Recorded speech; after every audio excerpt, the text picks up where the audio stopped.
નમસ્કાર મિત્રો, સ્વાગત છે તમારું અમારી યુટ્યુબ ચેનલ વિહતરામ 2020માં એક સમયની વાત છે।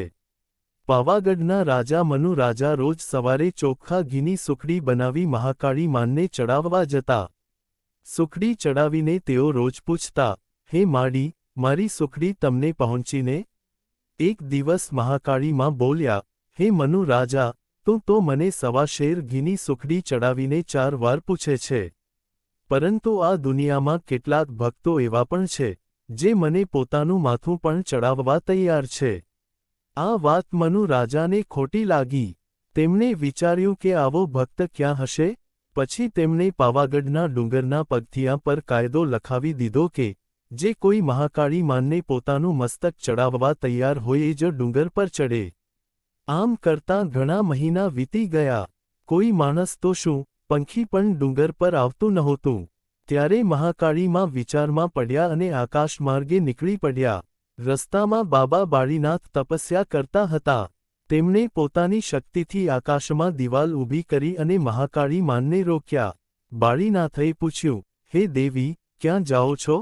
મહાકાળી માં બોલ્યા, હું એવા ભક્તની શોધમાં છું, જે મને પોતાનું મસ્તક ચડાવે।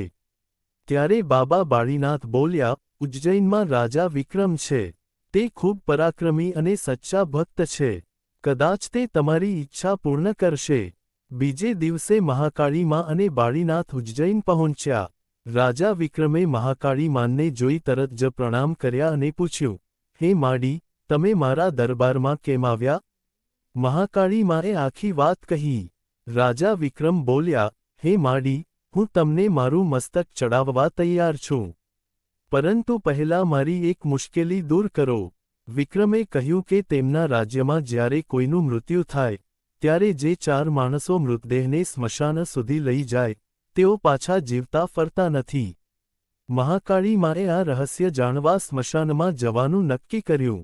ત્યાં જઈને તેમણે જોયું કે 4 જોગણીઓ ખાંધિયાઓનો ભોગ લેતી હતી। મહાકાળી માને પૂછ્યું, તમે આ નિર્દોષ લોકોને કેમ મારો છો? જોગણીઓ બોલી, અમને કોઈ ભોગ આપતું નથી, તેથી અમે આવું કરીએ છીએ। ત્યારે મહાકાળી માને કહ્યું, આજથી તમને 4 શ્રીફળનો ભોગ આપવામાં આવશે। પછી કોઈ માણસને નુકસાન ન કરશો। જોગણીઓએ આ વાત સ્વીકારી લીધી। ત્યારથી લોકો સ્મશાનમાં 4 શ્રીફળ ચડાવવાની પરંપરા શરૂ થઈ। પછી મહાકાળી માએ રાજા વિક્રમને કહ્યું, હવે તમારું દુઃખ દૂર થઈ ગયું છે। હવે મારી ઈચ્છા પૂર્ણ કરો। ત્યારબાદ મહાકાળી માં, રાજા વિક્રમ અને મનુ રાજા પાવાગઢ પહોંચ્યા। મહાકાળી માએ મનુ રાજાને કહ્યું, જો, આજે એક ભક્ત મને પોતાનું મસ્તક ચડાવવા આવ્યો છે।